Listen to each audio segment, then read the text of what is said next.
Iki was nicknamed the worst since he was an ugly, disgusting, weak loser. Due to his lack of talents, his own family had disowned him and left him on his own weak ass. However, he was motivated to demonstrate his value despite lacking natural talents like his family, and he resolved to emerge victorious in the esteemed 7-star tournament. One day, he comes across some big news about Princess Stella, who was the strongest and most beautiful pink-haired magical knight, who obviously had a great hairstylist. After learning more about her seemingly perfect life, he started to feel jealous and thought about how unfair things are. So he went for a run, thinking that the tough weather might help him deal with his envy. It turned out to be just a mildly annoying drizzle. While honing his sword skills, he aspired to transform into a magical knight, an extraordinary individual capable of materializing their soul as armor and wielding superhuman abilities, or at least getting a cool-looking armor for Instagram. After training, he returned to his room and found a hot girl there who clearly missed the How to Lock a Door tutorial. The girl turned out to be none other than Princess Stella, newly enrolled in the school. In her entire luxury-spoiled life, she had never been this embarrassed, so she complained to the school director. Surprisingly, the director talks about the school's history and principles, warning about the harm his actions could bring to the school's reputation. Back in my day, we didn't even have doors. The director lamented. Stella, not amused by historical anecdotes, insisted Iki take responsibility like a man, which he figured meant at least offering a solid handshake. His weak apology didn't cut it, and Stella demanded a duel to settle the score. He tries to reason with her, but it only makes her angrier. In a last-ditch effort to avoid trouble, he compliments her beauty, and to his surprise, it worked. Since she was unmarried and single for a long time, Stella blushed hard. She'd been single so long her dating app had started sending her "Are you ok?" messages. However, the director interrupted their romance and revealed that they are roommates. She had put together the weakest Iki and the strongest Stella together in one room, thinking it was a good match. However, this leads to an argument, and the director proposes a mock battle to settle the dispute. Stella suggests the loser becomes the winner's servant, and Iki, the simp, happily agrees. At the battlefield, the director reminds them that this is a mock battle, ensuring no physical harm, but one can drain the opponent's physical strength to win. A fierce battle unfolds, and Iki showcases impressive sword skills, skillfully countering Stella's fire sword attacks. He compliments her talent and hard work and reveals his technique, Blade Steel, which allows him to see through his opponent's moves. Just when Iki was about to land a decisive blow, Stella used her talent of magic, and Iki's attack had no effect. She gathered all of her magic and used a formidable move on Iki. However, to everyone's surprise, Iki used the magic he had invented by himself and dodged all of her attacks at supersonic speed. Ultimately, he defeated her with a powerful attack, earning him the victory. After the battle, Stella ends up in a hospital where she questions the director about how Iki could defeat her despite his low rank. Because where else do you discuss school rankings? The director explains that the ranking is based on a knight's overall ability rather than their actual fighting prowess. She reluctantly reveals that there is currently no system in place to evaluate Iki fairly. Stella then reveals her reason for studying abroad, to be recognized for her own abilities rather than simply being gifted. Later, Stella enters Iki's room to apologize, but finds him sleeping soundly. As she admires him for a while, he unintentionally wakes up. Much to her embarrassment, she apologizes to him and agrees to be his servant or dog, as per the earlier agreement to fulfill his desires. However, he simply laughs it off and asks her to be his roommate, to which she happily accepts. What a simp. The next day, as they finish their morning run together, he casually mentions that running 20 kilometers daily is part of his routine, making it sound as ordinary as brushing his teeth. She responds by saying she was able to keep up with him today, suggesting she can match his pace. He then reveals that his sister is starting school that day, which raises Stella's eyebrows more than her heart rate. He reassures her that they are indeed full-blooded siblings. In the classroom, their new teacher, Riki, warmly welcomes all the newcomers and explains the rules for the upcoming competition. She informs them that the selection will now be based on actual fighting, and the top 6 individuals will be chosen as school representatives. But just as she's about to elaborate on the fighting techniques, something bizarre happens. She spills red liquid all over the floor, creating a scene worthy of a tomato juice commercial. Later, Iki and Stella visit her in the hospital, and she explains that this happens almost daily. She vomits about a liter of red liquid each day. He advises her to take it easy and not push herself too hard, and reveals to Stella that it's because of his sensei, Yuri, that he was able to get accepted into this school. Later, a girl named Kagami suddenly approaches him, praising his performance in the mock battle, and excitedly asks for an interview. Iki blushes and Stella walks away, visibly upset with jealousy. Politely, he declines the interview offer and hurries to catch up with Stella. However, it's interrupted again by a girl named Shizuku who approaches him, calling him her brother. Aki agrees that she's his sister, but she surprises everyone by kissing him on the lips,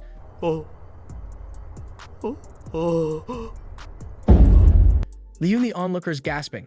Man, this show is like the Game of Thrones of anime. Shizuku is shocked and upset, expressing how much she missed Ikki during their 4-year separation. Stella steps in, pulling Shizuku away and scolding Ikki for engaging in what she considers an inappropriate activity with his sister. Shizuku argues with Stella about Ikki, and in the heat of the moment, Stella accidentally reveals to everyone that she and Ikki have a master-servant relationship, surprising everyone. Shizuku summons her water sword and Stella does the same, escalating tension as they exchange insults about each other's looks before attacking. The director intervenes, taking them to the ladies' restroom and sternly warning them that using weapons outside designated areas is strictly forbidden. As punishment, she orders them to clean all the ladies' restrooms for a week. After the director leaves, instead of a sword match, they continue their verbal battle, trading insults about their appearance once again. After serving their detention, Shizuku warns Stella not to behave shamelessly and reveals how Ikki felt ignored and treated as if he didn't exist. Stella is shocked by this revelation. Later, Stella confronts Ikki, who opens up about his tough childhood. He shares how his family mistreated him for not having the same powers as his powerful grandfather, Ryoma, a well-known samurai. His family excluded him from events and made him feel invisible. Ikki recalls a New Year's party when he decided to run away from home due to neglect. Lost and with nowhere to go, he was on the verge of giving up when his grandfather Ryoma appeared and encouraged him to persevere. Ryoma's words inspire Aki to become a strong knight like his grandfather. Aki reveals that he had to learn everything on his own and nobody taught him. Until now, people struggle to accept him becoming a knight, with the old director setting rules to make him fail. However, the new director is more supportive and has assigned him to work with Stella. The next day, Ikki and Stella practice with their swords for the upcoming competition to become school representatives at the 7-Star Festival. After practice, Stella tells Ikki about her opponent Momotani, a 3rd-grade student. Aki starts sharing details about Momotani's fighting style, but Stella prefers surprises in battles for better training. They agree on not always knowing their opponent's abilities. Later, Stella nervously asks Ikki on a date for the next day, but he gets a text from his sister, changing their plans. The next day, Stella tags along with Ikki and Shizuku, feeling jealous. They go shopping and Stella gets upset seeing Ikki and Shizuku holding hands. A heated argument ensues and Shizuku introduces her roommate Alice. They explore the mall and Stella accuses Shizuku of inappropriate behavior.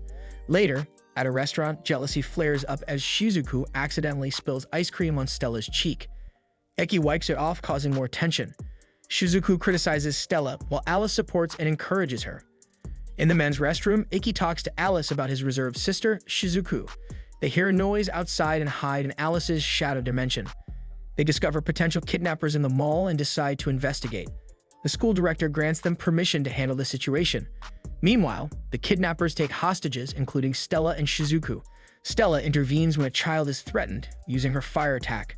Bishop, the boss, appears, absorbs Stella's attack, and punishes her. To save the hostages, she follows Bishop's demand to remove her clothes. Ikki, unaware of this, struggles to free himself. Shizuku creates a magical barrier, protecting the hostages. Ikki, Alice, and Stella defeat the kidnappers. Ikki apologizes to Stella and Shizuku admires her courage. At that moment, Kirihara appears, saving the day with a laser attack. Later, he brags about his heroics and insults Ikki, but Stella defends Ikki. However, Kirihara exposed Ikki's past defeat against him and revealed that he was his first opponent in the upcoming tournament. The next day, the competition heats up and Stella's first opponent is none other than Momotani, affectionately known as the Heavy Tank due to his formidable defense. He possesses a very rare armored device known as Goliath, which releases a tremendous amount of power in close combat situations. The audience applauds Momotani for his seniority and his combat skills like he's some kind of celebrity in the world of armored wrestling, believing he will be a tough adversary. Stella faces him with the confidence of someone who has just figured out the perfect comeback in an argument. She stares him down so effectively that it seems to reset his firmware, and he concedes. Stella is declared the winner, leaving the crowd in shock and proving she's not just another pretty face with a sword. Later, Ikki watches a video of Kirihara's fighting skills along with Stella and is shocked by his abilities. He asks if Kirihara was using an area invisible technique, a method that makes one's presence and smell undetectable, essentially creating a perfect camouflage. Aki confirms that it's a feature of Kirihara's weapon, which gives him a tricky advantage. Stella expresses her dislike for Kirihara's fighting style, which involves attacking enemies from a safe distance using stealth camouflage. Eki agrees, saying that if Stella were to face Kirihara in battle, he would likely withdraw as her wide-range attacks would easily counter his stealth and area invisible tactics. He then reveals that Kirihara usually avoids fighting opponents who utilize wide-range combat attacks like Stella, and that Kirihara has earned the nickname the Hunter because of his sneaky tactics. She disapproves of Kirihara's cowardly approach, referring to him as a chicken, but also acknowledges that he can prove to be a formidable opponent against Eki. She expresses concern for his safety and asks if he will be okay facing him. Eki reassures her, stating that he has found a way to defeat Kirihara and is confident he will emerge victorious. Later, while on a determined run, Eki encounters Alice, who inquires if there was any history of grudge between him and Kirihara. Aki sighs and opens up to Alice about his past, telling him that last year his family, who had connections with the previous school director, sought a way to expel him from the school. Kirihara saw this as an opportunity to target him and began bullying him. He challenged him to a duel to prove his worth, but he was not interested in participating. Despite Iki's reluctance, Kirihara persistently pestered and attacked him repeatedly, even when Eki was unarmed and unwilling to engage in a fight. As a result, he wasn't punished or expelled by the school director. After hearing this, Alice sympathizes and wishes him luck, probably thinking he might need a 4-leaf clover or two. As the battle approaches, Stella asks Eki if he wants to watch ongoing battles, but he replies that he will be in the waiting area, focusing on his strategies. In the waiting area, he receives instructions from a digital screen warning him that the competition battle is not a simulation and can cause serious harm. The screen asks him to proceed only if he fully understands the consequences, and he confidently pushes the button to approve his participation. Suddenly, a girl dressed in a red kimono mocks Eki for making hasty decisions, but he responds that he is confident in his abilities and has no hesitation. He recognizes her as Sekio, a demon princess from the top league, and she is thrilled that he knows about her. Out of nowhere, she hugs him and offers to give him special private lessons that night, which sounds more scandalous than it probably is. However, their intriguing exchange is cut short by the director, who appears quicker than a parent finding their teenager with a hand in the cookie jar. She questions Sekio about her misconduct against Eki and reminds her about the match she was supposed to supervise. Sekio, who is supposed to be a new instructor, tries to hide behind Eki, but the director drags her away from him as the match commences. Akai thinks back to his childhood and the first time he met Stella. The announcer enthusiastically welcomes everyone to the match, and much to Sekio's annoyance, she is tasked with the duty of being the commentator. Kirihara struts into the arena with the confidence of a peacock, receiving cheers from the crowd. Eki steps in, less dramatically, more like someone entering a very serious maths test. The battle kicks off with Kirihara using his area invisible technique, attacking from all angles while taunting Eki like a bad internet troll. Despite the invisibility shenanigans, Eki manages to deflect Kirihara's laser attacks by tracing their origins, making it look like he's dealing with the world's worst game of laser tag. However, Kirihara ups his game and suddenly disappears, announcing that he will inform Eki about where he will strike before actually attacking him. With this new strategy, Kirihara manages to land several blows on Iki's body, and as a result, Eki suffers serious injuries from the unexpected assault. He explains that he can now use his invisibility on his laser attack, thus Eki won't be able to deflect them like previously. Seeing Eki in bad shape, Stella becomes angry and wonders why he didn't attack first. However, Alice explains that Eki was likely nervous, which makes Stella realize the truth and feel guilty for not recognizing it earlier. Back at the arena, Kirihara continues his relentless attacks on Eki and decides to reveal to everyone the condition he made with a new director for his graduation. The condition is that Eki must win the 7-star festival battle, otherwise he won't be allowed to graduate. When the audience hears of this revelation, they start laughing as the 7-star battle is extremely tough to win. They mock Eki, saying that there is no way an F rank like him can win it. Kirihara delivers a fatal blow and Eki collapses to the ground. Stop! He's already dead! While Kirihara mockingly calls him the worst one. The crowd joins in laughing and chanting worst one as well. Enraged by their mockery, Stella's fiery aura flares up like she's about to launch her own fireworks show. She yells for everyone to zip it and stop poking fun at her favorite knight. She then encourages Eki not to give up, and upon hearing her words, he finds the determination to get back on his feet and thanks her before preparing to counterattack Kirihara.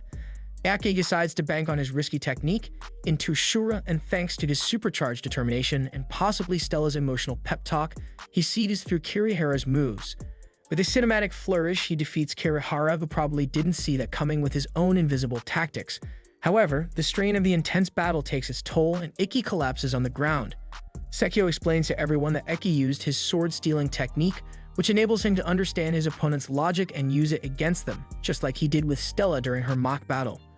Later in the hospital, Stella camps by Ikki's side, showcasing her concern with the intensity of a season finale cliffhanger. Exhausted from all the drama, she eventually falls asleep next to him, creating a snapshot moment.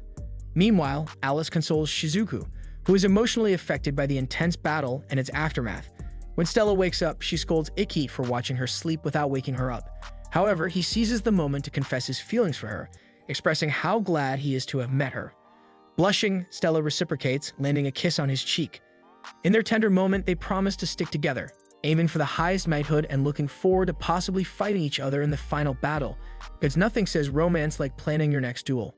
It's been 2 weeks since Ikki and Stella confessed their feelings for each other, but Ikki hasn't made a move yet, leaving Stella to wonder if she needs to drop more hints or start using neon signs.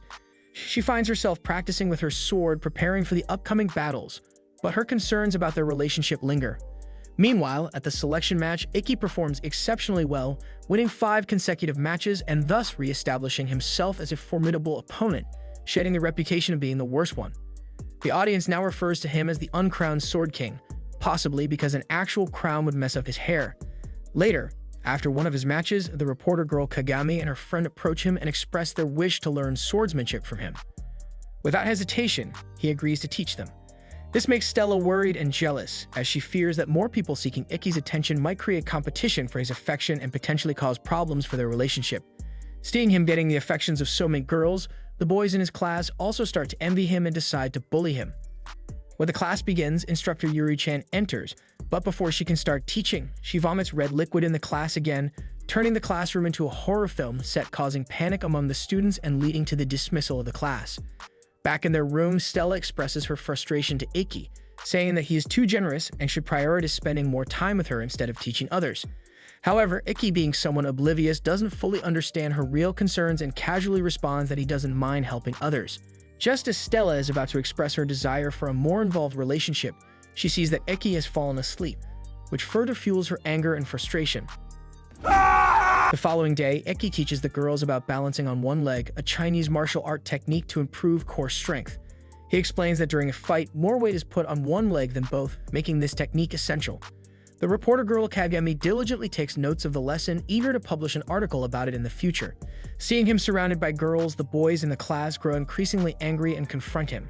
They call him a failed senpai and summon their weapons to challenge him. However, to their surprise, Ikki easily handles them without using his spiritual sword, effortlessly deflecting their attacks with his bare hands. Realizing his strength, the boys accept their defeat and bow down to him, expressing their envy and desire to be strong and popular like him. In a change of heart, the boys request Ikki to teach them as well, wanting to learn from him. He happily agrees to become their mentor, and they address him as their master. Meanwhile, Kagami continues taking notes, capturing every moment of this unexpected turn of events. Later, Shizuku comes up to him with drinks and asks him to teach her swordsmanship as well. However, he suggests that she can learn from a family master instead. Shizuku then questions why Stella is holding 2 bottles of juice as well. Embarrassed, Stella explains that it's because she was too thirsty and proceeds to finish off both bottles of juice, surprising him. In truth, she wanted to be the one to provide him with refreshment, but Shizuku beat her to it.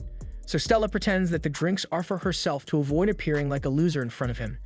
After her drinking marathon, Stella insists that she wants him to teach her as well. However, when she sees him hesitating, she withdraws the idea and runs away in annoyance and upset. On her way, she comes across Alice, who questions her about Shizuku's whereabouts. She tells him and notices a game in Alice's hand. He explains that it is an otome game called Private School Prince Academy and hands it over to her to play. Later, in her room, she plays the otome game, imagining the characters as Ikki and wishes that he could also be more affectionate like the otome guys. Just then, Ikki walks into the room and surprises her. He asks her if she wants to join him and the others, where he will be giving them swordsmanship lessons. Still upset with him about earlier, she asks why she should join him. In response, he tells her that she has already surpassed the levels he could teach, praising her swordplay techniques, which are entirely different from his own. She agrees to join him at the pool to watch him train others. Later, on their way back to their room in the bus, they hold each other's hand, finding comfort in each other's presence. However, their moment of peace is interrupted when they both simultaneously receive an email from the school informing them about their respective opponents in the upcoming matches. Ikki will be facing the clerk of the student council, and Stella will be facing Ayatsuji, the secretary of the student council. The following day, Ikki finds himself in the thick of battle against an opponent named Tomorrow, who wields a powerful technique known as Runner's High. This ability allows her to maintain a frenetic pace, running at incredible speeds without stopping until she chooses to do so. Throughout the match, Ikki faces considerable challenges in matching her velocity, but through strategic thinking and agility, he eventually outmaneuvered her. His clever tactics allow him to capture Tomorrow, ultimately clinching a hard-fought victory. Simultaneously, Stella engages in her own battle against Ayatsuji, a formidable opponent whose ability, accumulation of slashing weight, lets him enhance his attacks with accumulated power.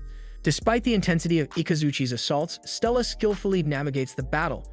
With precision and resolve, she defeats him, mirroring Ikki's success in securing her victory in her match as well. After the matches, Shizuku approaches Ikki to celebrate his success. In a gesture of affection and care, she offers to sleep beside him to help nurse him back to health. This proposition, however, does not sit well with Stella, who reacts with visible disgust and urges Ikki to maintain some distance from Shizuku. Unfazed, Shizuku ramps up her charm, which Ikki, seemingly oblivious to the underlying tensions, falls for. She then turns to Stella, revealing her momentary triumph and emphasizing the special bond she shares with her brother. Shizuku makes it a point to assert this sibling connection, asking Stella not to interfere with it, highlighting the intricate dynamics within their group. Suddenly, Alice reveals that they have been followed by someone for nearly a week. Ika calls out the Stalker to emerge from hiding. A shy girl named Ayatsuji comes out from behind a tree using branches as her cover. Stella recalls that Aze is the same girl she accidentally hit with a ball during pool training. The girl starts panicking and quickly leaves the scene, but in her hurry, she accidentally falls into a nearby water body. They rescue her from the water and take her to the hospital. Ayaz apologizes for her behavior and reveals that she is a third-year student. Aki recognizes her last name and asks if she is the daughter of Kaido Ayatsuji, a renowned sword master. She confirms that she is indeed his daughter, which excites Ikki. I am so excited, I think I'm gonna... Shizuku tells Stella that Kaido was known as the last samurai, who earned victories in many prestigious battles and tournaments despite not possessing any magical knightly abilities like them. Ikki shares his admiration for his father, telling her that he was his role model when he was a kid. Ayaz then reveals that her dad is no longer actively participating in matches due to an injury from his earlier battles that led him to be hospitalized. Shizuku then questions Ikki, asking why she was stalking them. Ayaz confesses that she needs training and has been practicing alone for a long time. She wanted Ikki's help in teaching her, but she was too shy to actually ask him. Ikki kindly offers to train her in swordplay, and she immediately agrees. Later, Ikki and Ayaz practice their swordplay, and he observes that she has a good foundation, probably due to her father. He stops their training and advises her that in order to improve, she should not simply imitate her father's moves exactly. Instead, he encourages her to find her own style and develop unique techniques. He then goes over to her to correct her posture, and she starts blushing while Stella and Shizuku get jealous by their interaction. He talks about how males and females have different anatomy and how she can use it to her advantage rather than imitating her dad's technique. After this special instruction, Ayaz starts to make progress in her training and becomes impressed with Ikki's teaching. Later, he apologizes to her for being hands-on in their training, and she tells him it's not a big deal. As Stella and Shizuku, who observe their bond, come to understand that Ikki was simply teaching Ayaz swordplay, their jealousy subsides. Ayaz tells him that she is now confident in improving her abilities and becomes determined to win the 7-Star Battle Festival. Later in their room, Stella asks Ikki if he enjoys giving special instructions to Ayaz and playfully requests the same treatment. But he tells her that it's not like that and assures her not to be insecure as he only has feelings for her. The next day, Ayaz and Stella train against each other and Ikki happily watches them. After the training session, Ayaz treats them to dinner as a gesture of gratitude. At the restaurant, Stella eats like a pig as she doesn't have to pay the bill. Ayaz asks her how she maintains her figure despite eating so ferociously. Ikki laughs awkwardly at this and changes the topic. Ayaz then expresses her gratitude to Ikki for teaching her, and he modestly says it's not a big deal. The rest of the dinner would have proceeded without any action, but trouble arises when a gang of men, led by a big guy called Corrado, approaches their table and harasses Ayaz. Ikki intervenes and tells him to stay away. They try to provoke him into a fight, and Corrado smashes a bottle on Ikki's head and challenges him. As the situation escalates, the other customers fear for their safety and flee from the scene. A waiter attempts to call the police, but is halted by a mysterious girl dressed in all white, carrying a matching umbrella. Witnessing Ikki getting beaten up, Stella is ready to step in and defend him. But he stops her. They continue to provoke him, but he smiles like a psychopath and remains calm, taking in their attack. Tired of not receiving any reaction out of him, the gangsters eventually give up their attempts to provoke him and leave. After the gangsters leave, Stella scolds Ikki for letting them get away and stopping her from intervening as well. He calmly explains that he refrained from retaliating to avoid getting expelled from the academy, but Stella tells him that he didn't have to use his sword, so he would not have got expelled, and that he couldn't have taken on the gangsters barehanded as they appeared quite strong. Suddenly, a small boy appears out of nowhere and informs them that Kuredo is known as the Sword Eater and is the ace of an academy called Danro. The boy applauds Ikki's judgment and reveals that Kuredo was in the top 8 of the previous year's 7-star battle festival, shocking everyone. The mysterious umbrella girl also appears and agrees with the boy's statement. Stella questions Ikki if he knows any of them, and he tells her that the little boy is called Yunakata, who is the vice president of the student council of another academy, and that the mysterious lady is Kaneda, who is in charge of a county in the same school. Stella gets suspicious when the little boy Yunakata offers to heal Ikki's wounds, who accepts his offer. Later, on their way from the restaurant, Ayaz questions Ikki if he's alright, and he tells her that he is perfectly fine, all thanks to the little boy's treatment. Suddenly, he receives a mail from the school informing that his upcoming selection battle is with Ayaz. This creates an awkward tension between them, and she runs away embarrassed. During her training, Ayaz becomes very distant and stops coming to their training sessions altogether. Aki discusses the matter with Alice, who advises him to chill and says that Ayaz will make a move before their battle the next day. As predicted, Ikki receives a message from Ayaz asking him to meet her alone at the rooftop building at 3 a.m. Alice warns him that it might be a trap, but Ikki decides to go, stating that he can't refuse a request from his friend. Alice warns him again that he should be prepared to end his friendship with her if anything goes wrong. Despite Alice's concerns, Ikki remains resolute in his commitment to maintain their friendship intact. He goes ahead with his plan to meet Ayaz on the rooftop, responding to her summons. Once there, Ayaz brings up the vow Ikki made with Stella to emerge victorious in the tournament. Confidently, Ikki reaffirms their resolve to exert their utmost effort. However, Ayaz digs deeper, probing into how he would handle a situation where he faces an opponent who seems invincible. Ikki, undeterred, expresses his determination to engage in a fair battle, regardless of the possibility of defeat. Ayaz, however, counters his idealism by declaring that a justice that doesn't yield results is meaningless. In a dramatic turn, she conjures her sword and retreats backwards off the roof's edge. Reacting swiftly, Ikki employs his ultimate technique, the Ido Shura attack, to rescue her. After the ordeal, Ayaz reveals that her actions were a ruse to coax him into using his powerful attack, which can only be utilized once per day. With a critical selection match looming in just 10 hours, Ikki faces the daunting reality that he won't have sufficient time to recover and deploy the attack again. Ayaz reveals that her actions have given her a newfound opportunity to claim victory. Feeling a deep sense of betrayal, Ikki confronts her, questioning why she would resort to such extreme measures. Ayaz responds with unwavering resolve, stating that winning is her ultimate goal, even if it means bringing potential shame upon her family. Although Ikki tries to caution her, Ayaz's determination does not waver. She is resolute in her pursuit of victory. Distressed by the encounter, Ikki returns to his room where he unintentionally collapses onto Stella, who is asleep. The sudden disturbance wakes her. Seeing Ikki in distress, Stella, filled with concern, quickly takes him to the hospital. At the hospital, Ikki is greeted by the worried faces of Shizuku and Alice, along with Stella. He is anxious, fearing that he might have missed his match, but Stella reassures him that there is still time left. The situation intensifies when the director arrives and takes Ikki aside for an investigation into the incident. Ikki, holding firm to his principles, refuses to divulge details about the incident and expresses his readiness to accept responsibility for any resulting damages. During this conversation, the director shares a piece of critical background. Ayaz's father had been incapacitated in a previous conflict with Kuredo, who subsequently seized their family's land. This revelation makes it clear that Ayaz's motivations in the battle festival are deeply rooted in a desire to restore her family's honor. Reflecting on the depth of Ayaz's resolve and the stakes involved, Ikki, alongside Alice and Stella, begin strategizing ways to overcome her in the upcoming challenge. Their focus sharpens as they contemplate various strategies to ensure they can counter Ayaz's desperate bid for victory while upholding their own values and commitments. The battle commences with Ikki squaring off against Ayaz. He launches into a swift offensive, but Ayaz counters with a mysterious ability that leaves the audience, including Stella, baffled. Until this year, Ayaz had not participated in any battles, so her abilities remained unknown. Her prior victories were purely attributed to her exceptional swordsmanship, and not to any magical prowess.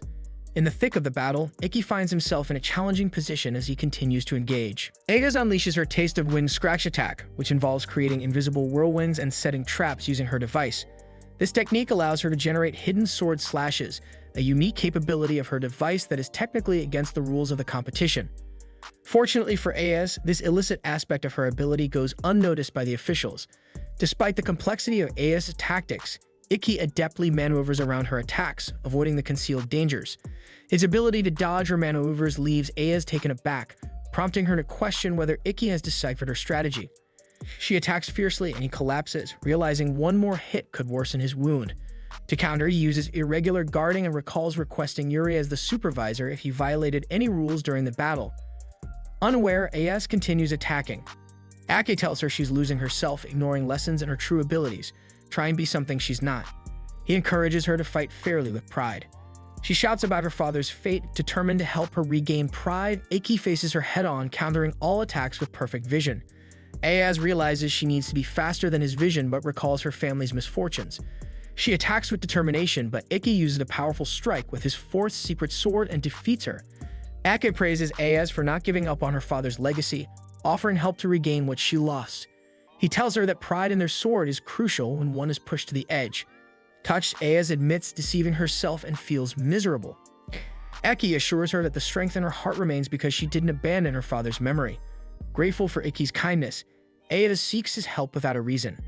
He wants to help her as a friend, and Ayaz sees him as a cool and true swordsman like her father. She pleads for help, and Ikki appreciates her determination. After the battle, Ayaz fondly reminisces about her days spent with her father.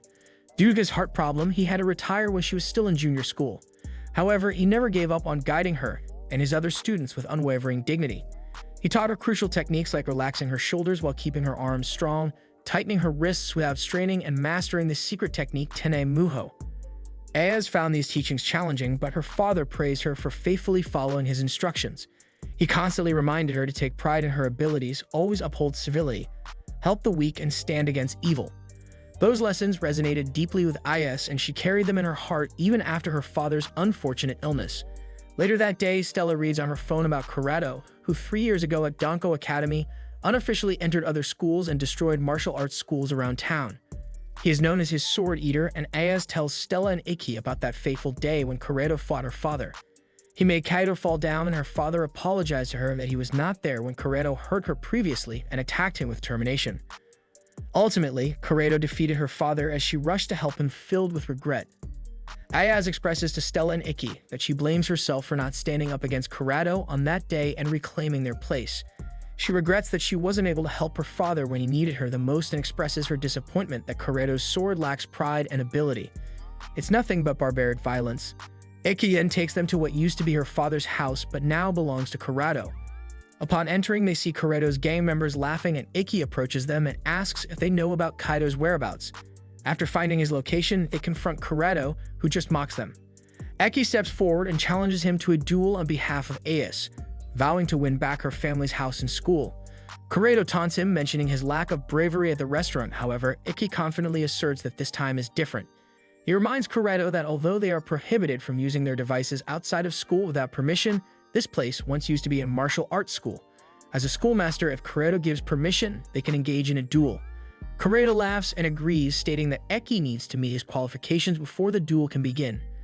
Ikki faces off against one of Corrado's gang members and asks if this satisfies the qualification. In response, Corrado summons his deadly sword Orochimaru, which can transform into different shapes. The battle begins and Corrado charges forward, but Ikki manages to defend himself. Corrado starts attacking him repeatedly, and he dodges them with effort before charging at Corrado, but it has no impact on him.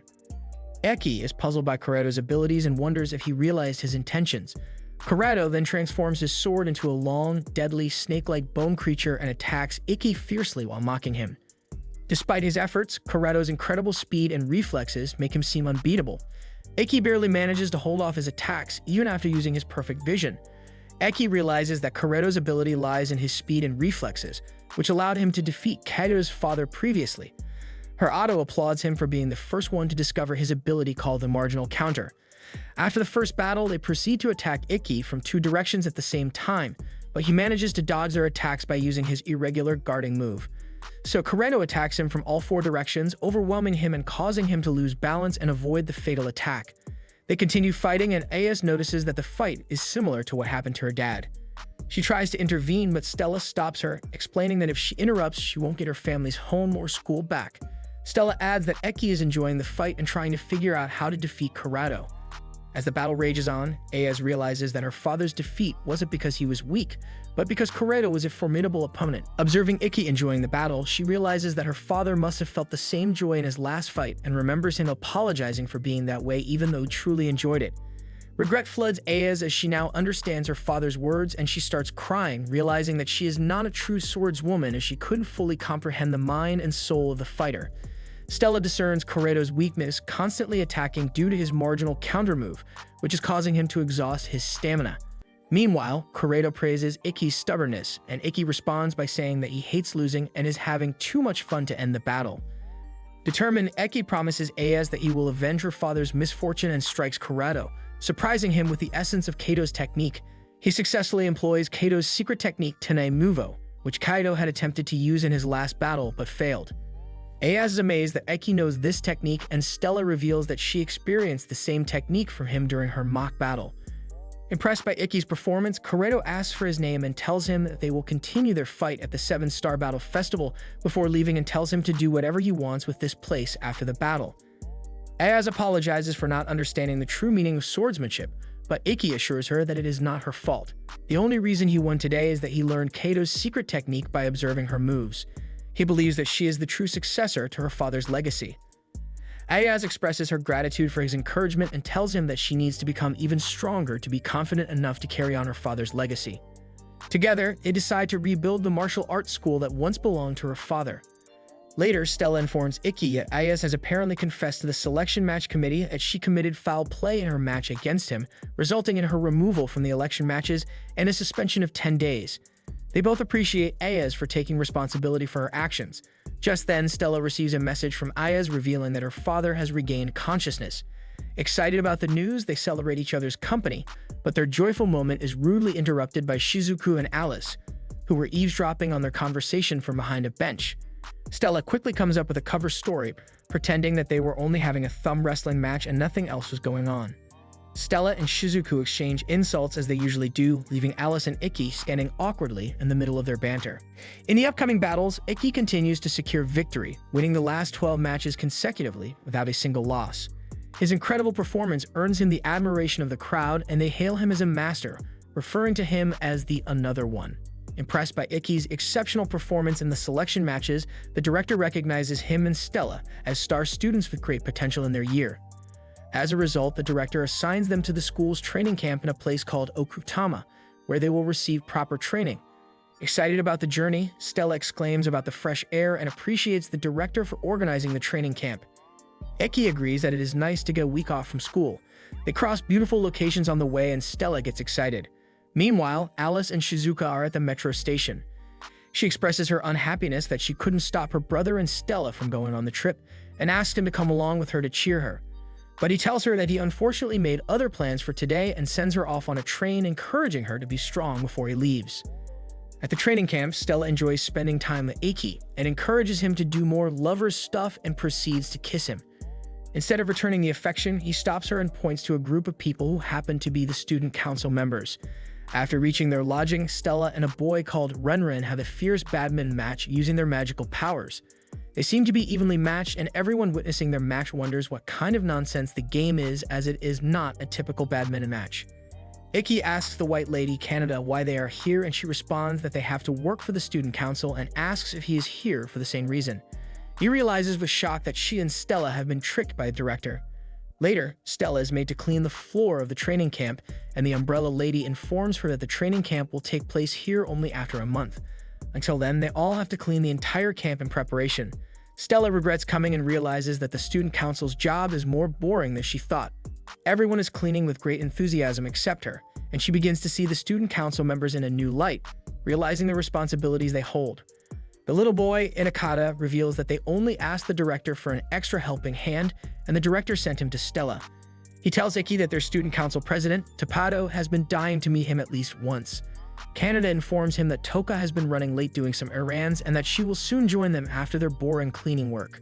Stella and Ikki decide to explore and visit the waterfalls. They inform the student council members about their plan, and Renren mocks him, suggesting that he wants to have private time with Stella. The student council members wish them luck and encourage them to have some fun. Ikki and Stella hike up a mountain that happens to be steeper than they thought, but Stella becomes tired. He asks her if she is alright because even earlier that day she only ate 2 bowls of ramen like a normal girl instead of 7 bowls like she usually does. She tells him that she is fine and they continue climbing the mountain. Meanwhile, Shizuku arrives home and heads to her room where her cat greets her affectionately by rubbing against her leg. She discovers childhood photos of Ikki in her room, bringing happiness to her heart as she admires the pictures. She is called to the living room where it becomes apparent that her father wants to talk. However, their conversation becomes tense when Shizuku expresses her discontent with the way he treats Ikki. Back at the camp, Stella's condition worsens, and she becomes increasingly tired and unwell. Ake takes care of her and suggests returning to the camp if she isn't improving. She tells him that she is feeling dizzy and nauseous and even questions him in horror if the kiss they shared the other day could have got her pregnant. Eki reassures her that it's not possible and wonders if she is just playing the innocent girl or being foolish. He suggests that she might have caught a cold, but Stella admits that she has never had one before and feels that her body is not cooperating with her. But before he could take her to the camp, the training starts, so he takes her to a mountain lodge instead. Ikki continues to care for Stella and checks for a fever. Just as he predicted, she has a high fever.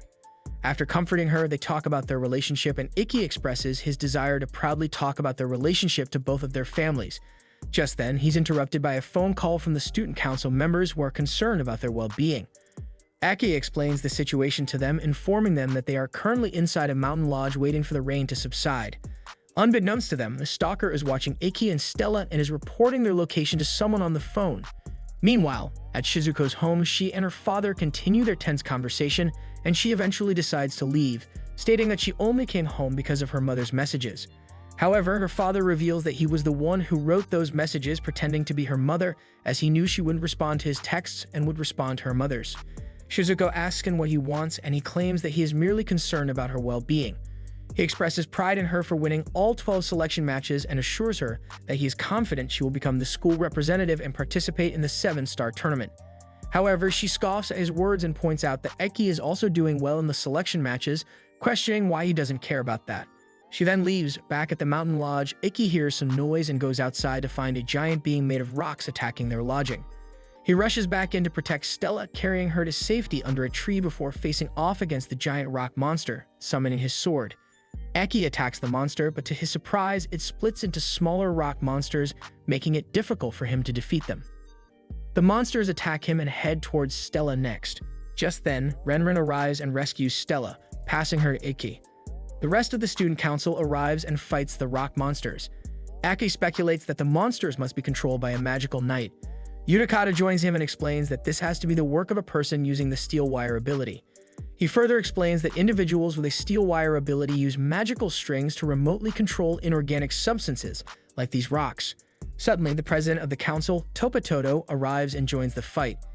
She explains that no matter how far the steel wire is used, they're all connected by the same powers as the monster, making them traceable. Topa uses her Thunder Slash attack to defeat the rock monsters, and Ikki is astonished by her incredible strength and abilities. Her powerful attack travels through the magical string, injuring the steel wire user, who is still away from the scene. Ikki marvels at her prowess as one of the top 4 finalists from the previous year's battles and the strongest knight of the academy. Meanwhile, Shizuko receives a message revealing that her next opponent in the 7-star battle will be Tokatoto and finds this news amusing. The next week, Shizuku takes a trip down her memory lane, reminiscing about her childhood. She remembers how adults forgive mistakes in front of power, but her brother Ikki never bowed down to power. It inspired her to be strong. At that time, she didn't know anything about the harshness or coldness of the solitude he was bearing, as everyone in her family treated him like he never existed. No matter what happens, she will follow in his footsteps and prove her strength by winning a match against Toka in the 7-star battle festival. Later that day, during lunch, Ikki, Stella, and Alice discuss Topatoto's powers after reading an article about her.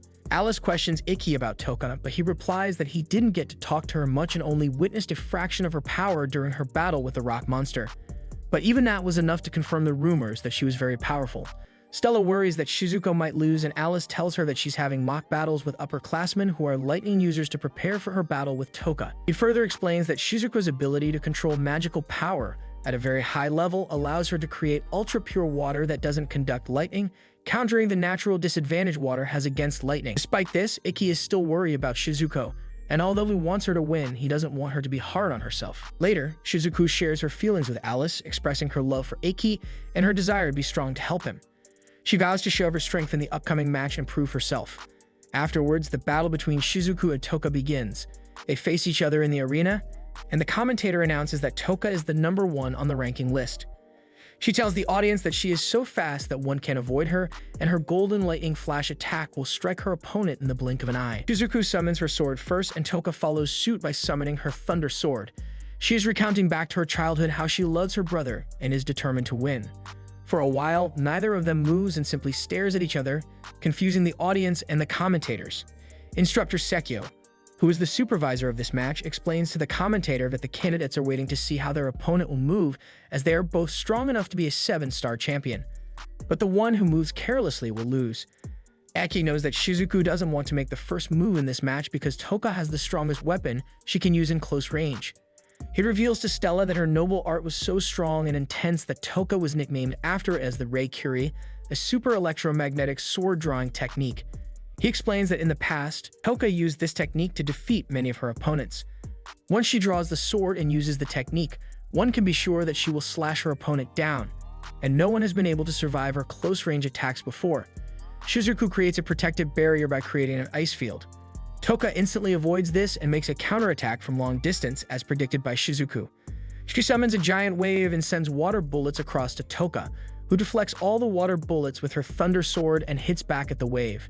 She continues attacking, and her lightning speed becomes apparent. Eki explains to Stella that to keep Shizuku's wave technique going, she has to generate ultra-pure water. On the other hand, Toka only has to keep on attacking with her lightning. Suddenly, Shizuku uses her ice to hold Toka in one place and launches a huge ice attack at her. But Toka breaks free from the ice, and everyone cheers for them for giving such an extraordinary battle. Toka wonders how Shizuku was able to counterattack and trap her in the ice, as it is impossible for Shizuku to see through her magical power control. Suddenly, with a blink of an eye, Toka moves close to Shizuku and launches into a series of attacks against her. Barely dodging them, Toka does it again, and this time it lands on Shizuku, injuring her pretty badly. But it turns out Toka had actually attacked Shizuku's water shadow and not her. But even still, she got a cut because of the impact. As the battle progresses, Shizuku can't see through Toka's moves and finds herself at a disadvantage. Everyone is confused why the battle is not even like before, as Shizuku is now only managing to barely defend against Toka's attacks. Eki reveals to Stella that Toka's technique is known as Nukiyoshi, which hides the opponent's existence from their unconscious mind. He recalls that Instructor Sekio had done this to him once. He explains that although Shizuku's eyes are following Toka's moves, her conscious mind categorizes them as unnecessary information, making them unrecognizable. Suddenly, Sekio emerges in front of him, proving that he was right. She tells him that the technique is a combination of stealthy steps and breathing techniques from ancient martial arts. Just then, the director appears out of nowhere and asks how he recognized Hokus's technique. He tells her that he was actually surprised that a student could do the same thing as Sekio. The director tells him that it is obvious because they both learned from the same knight, who is the god of battle called Nango. Sekio becomes embarrassed that the director revealed her secret and curses her master. She makes a random excuse and is sent away by the director, who tells Ikki that by now, he should know that his sister won't be able to break free from Toka's special Nukiyoshi technique. He agrees and speculates that Shizuku needs something to counter Toka's close-range advantage, and he suspects she might have a chance if she finds such a strategy. If not, she will lose for sure. Determined to show Ikki how much she loves him, she decides to go beyond her limits and goes on the offensive, proceeding to attack fiercely with her water blades. Toka counters the attack and attacks in return. They go back and forth for a while, trying to attack each other. As the battle intensifies, Shizuku creates a magical ice field to move freely and attacks Toka. She creates more water shadows to attack her inside the fog, and Toka is struggling to move as freely as her. Shizuku then uses her special water blade technique on her. However, Topa counters just in time with her ultimate lightning attack and strikes her down. Despite her tremendous efforts, Shizuku loses the match and is admitted to the hospital. When she wakes up in the hospital, she sees Stella, Alice, and Ikki waiting for her, concerned. Upon realizing that she lost, she asks everyone to leave, saying that she is tired. They leave the room as per her request, but Ikki and Stella watch her from outside. Alice tells Stella that Shizuku has become really strong. Later, Alice stays behind to talk to Shizuku. He comforts her by hugging her and praises her for performing very well. He tells her that Ikki watched her until the end and she doesn't need to be too hard on herself. Shizuku hugs him back and cries, letting out her emotions. In the days to come, Stella emerges victorious in a total of 14 matches.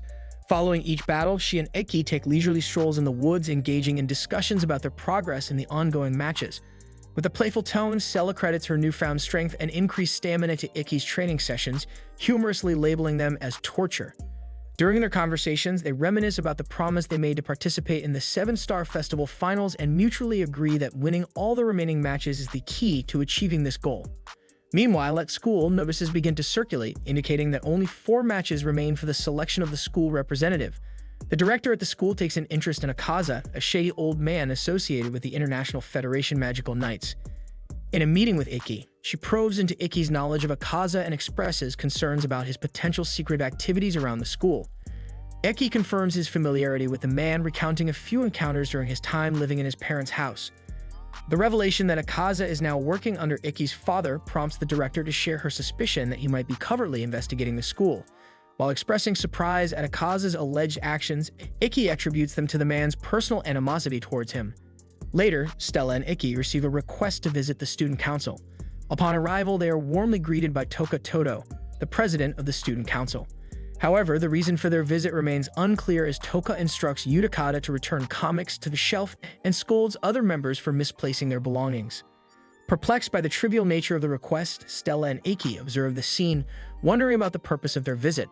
The subsequent scene reveals a different side of Toka as they all visit a place where the president is actively involved in social welfare activities. Toka extends help to children in need, and Utakata shares his past experience of being in a similar situation a few years earlier. The children, recognizing Stella from TV, approach her, and she willingly joins them in play. In a heartwarming turn of events, Ikki, Toka, and Utakata engage in preparing food for the underprivileged children. Grateful for Toka's assistance at the camp, Ikki expresses his thanks and acknowledges the strength displayed by Toka's sister, Shizuku. Toka enlightens them about her unique ability as a lightning user, explaining that she can sense human actions through the weak electric currents transmitted by the brain. This ability, known as reverse sight, allows her to detect traps and sudden attacks. Toga takes charge of the cooking, urging Ikki and Utakata to take a break while the student council members enjoy time with the children. During their break, Ikki shares his fascination with Toka with Utakata, unable to take his eyes off her. Utakata attributes it to Ikki seeing the core of Toka's strength, which emanates from her commitment to helping children facing complex situations and backgrounds of poverty. Utakata narrates the children's difficult pasts, highlighting Toka's unwavering support that brought positive change to their lives. He emphasizes Toka's mission to provide hope, courage, and support to those in need. As the day progresses, Ikki and Stella return to school on a bus. Upon arrival, they encounter Alice, Shizuku, and Kagame, a reporter who presents them with a newspaper featuring a photo of their kiss. The news has gained attention due to Stella's popularity, and the article paints Ikki negatively, suggesting his misconduct has been a recurring issue for the Knight Federation. Enraged by the false portrayal, Stella burns the paper. Suddenly, Akaza arrives in a luxurious car, revealing that the incident has led to a hearing by the Ethics Committee of the International Federation. He requests Ikki's presence at the hearing, and despite Stella's attempts to defend him, Ikki reluctantly agrees. The hearing becomes a platform where Akaza questions Ikki about his relationship with Stella, accusing him of inappropriate conduct. Ikki, steadfast in defending their love, refuses to accept any wrongdoing. Akaza imposes restrictions, ordering Ikki to speak only when asked to avoid creating a negative impression. In the midst of this, the director confides in Sakyo, expressing her awareness that Akaza is using underhanded tactics to discredit Ikki. At the hearing, Ikki is confined to a cell for the night and informed that he must appear at 6 a.m. the following day. Meanwhile, Stella continues to win battles, but the press is abuzz with rumors about her and Ikki. Troubled by the negative impact their relationship is having on Ikki, she contemplates breaking him up to spare him from further scrutiny. The subsequent day forces Ikki to have his selection match at the committee headquarters instead of the school, facing an opponent named Oriki.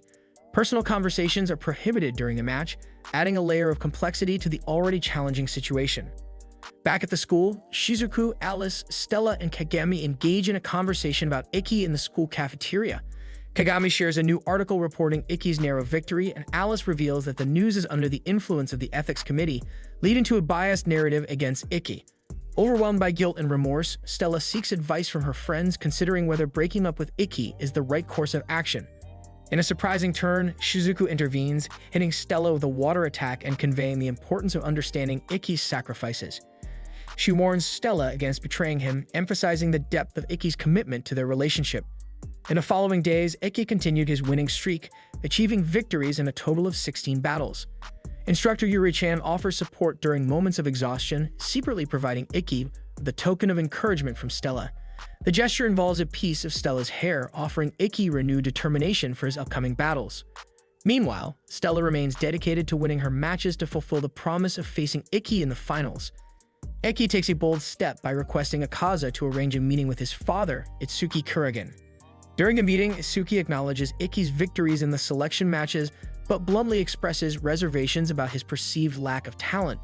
These words deeply affect Ikki, prompting him to realize that he has been seeking validation in the wrong place. As the time for Ikki's final battle against Toka Todo approaches, the ethics committee issues a threat to strip Ikki of his maid status if he loses. However, they offer a compromise. If Ikki wins against Toka, they will drop the hearing. Ikki reluctantly agrees to these terms, setting the stage for a crucial and challenging confrontation. In this intricate web of battles, personal struggles, and external pressures, Ikki and Stella find themselves navigating a complex path. As they confront the hurdles in their relationship, the strength of their bond becomes increasingly evident, propelling them forward despite the adversities. The battles, both within the arena and beyond, shape their characters and illuminate the resilience required to pursue their dreams in the face of relentless challenges. The next day, Ikki ponders upon his father's words and Toka's selfless actions of taking care of poor kids and giving them courage. He looks down at his empty, worthless sword, wondering what he should do now. Meanwhile, Toka speaks with her mom on the phone and Shizuku arrives. Yudakata welcomes her and Toka apologizes for asking her to come. She asks if Shizuku knew that Ikki's next opponent was her. Shizuku confirms that she indeed knew about this and expresses her concern about the Federation's questionable methods. Chopra tells her that she had no choice but to accept their decision. Even though she heard that Ikki's condition was bad, she believes he would be on the battlefield giving everything to beat her. Toka adds that she can't cut corners when facing him. She has to fight him with her heart and soul. She asks Shizuku if she will request Ikki to withdraw from the battle. Shizuku tells her that she needs time to think about it and later asks Alice if she should stop Ikki from participating in the battle. Alice tells Shizuku that only she can find the answer to this since she is the only person in the family Ikki opened up to, and she understands how strong Tono's resolve is from her experience in her past battle with her. Shizuku questions herself, wondering if she will be proud of going to the national competition after such a battle, regardless of whether she wins the battle by default if Ikki withdraws or wins against him if he appears. Yudakata reminds her that the match might be fixed by some of the ethics committee adults to fulfill their selfish desires, and tells her that she needs to fight in a way she could be proud of herself. Meanwhile, Stella is practicing for her own battle. Later, the final school selection match is announced with 6 matches in 6 different locations, and the winners will receive tickets to the 7-star battle festival. Ake faces Mizukio Hinata, one of the school representatives, and the audience eagerly await the battle between Ikki and Toka, which is being telecast on TV. The director and Seikyo discuss Ikki's upcoming match and how Akaza could have manipulated this situation to fix Toka as Ikki's opponent, and that he has no other choice but to win against her. Just then, the legendary battle God Mango arrives, much to Sakyo's annoyance and surprise. They bicker for a while, and the director welcomes him, asking if he came to see Toka. Mango informs that although Toka is her favorite pupil, he actually came to see Ikki's performance because he is from a Korean family. Suddenly, Akaza joins the conversation and suggests that the match might be cancelled. The announcement states that Ikki has not arrived yet, and if he doesn't show up within 15 minutes, Toka will be declared the winner. The director questions Akaza of why Ikki hasn't come yet, as he promised that the Federation would bring Ikki in their car. He simply shrugs and tells her there might have been a miscommunication. And when he went to pick him up in the car, Ikki had already left by himself. He coldly tells her that Ikki is not a child, so he should be fine unless he collapses on the way. Then Akaza laughs evilly. Meanwhile, exhausted and tired, Ikki thinks of his grandfather's words and struggles to reach the campus. Doubt rises in him if he had irresponsibly chosen to live by his grandfather's motto of not giving up, and hence having to constantly live beyond his abilities. His doubt asks him how he can defeat Toka when nobody wanted him, and tells him that's why he ended up with a weak sword. Just then, Shizuku finds him and holds him against her, telling him that she doesn't want him to fight Toka, but she wouldn't stop him either. She expresses that she just wishes to see him happy and wants him to keep smiling. Everyone, including the students he trained, the members of the student council, Yuri-chan, the reporter girl, and Ikki, encourage and cheer him on. Shizuku reminds him that he had encouraged everyone and that they all dreamed through him. And Ikki is not alone. He finally sees Stella, who excitedly waves at him and shows him the medal she got from winning the battles. And finally getting a chance to participate in the 7-Star Festival like they promised earlier. With her new determination and purpose, Ikki decides to take part in the battle and arrives at the arena. Toka and Ikki enter the battlefield, and the crowd eagerly waits for the battle to begin. Toka apologizes to Ikki, confessing that she couldn't help but get excited about their battle ever since she first saw him. Ikki shares the same feeling, promising not to show a shameful fight to her or anyone who supported him.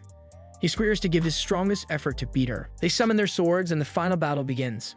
Ikki initiates his opening attack and calls his ultimate technique, Ito Shura, at the start itself, shocking everyone.